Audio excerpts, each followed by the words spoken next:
इंधन दरवाढीमुळे स्कूल बसच्या भाड्यामध्ये 10 ते 15% वाढ झाली आहे। शालेय साहित्य सुद्धा 20 ते 25% महागले।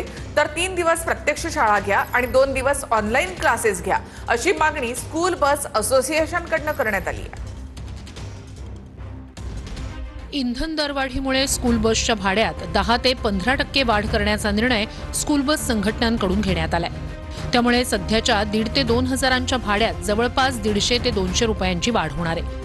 तर 5 हजारांच्या भाड्यात जवळपास 500 ते 550 रुपयांची वाढ होणार आहे। इंधनाचे दर वाढल्यानं ही भाडेवाढ अपरिहार्य असल्याचं स्कूल बस संघटनेचं म्हणणं आहे। पालकांवर आर्थिक भार पडू नये म्हणून स्कूल बस ओनर्स असोसिएशननं काही पर्याय सुचवले आहेत। आठवड्यात 3 दिवस प्रत्यक्ष वर्ग आणि 2 दिवस ऑनलाईन वर्ग घ्या।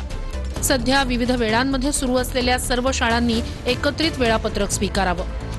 त्यामुळे बसच्या फेऱ्या कमी होतील, इंधन बचत होईल आणि वाहतूक खर्चावर नियंत्रण येईल असं स्कूल बस ओनर्स असोसिएशनचं म्हणणं आहे। इंधन दरवाढीमुळे मुलांचं शालेय साहित्यही 20 ते 25% महागलंय।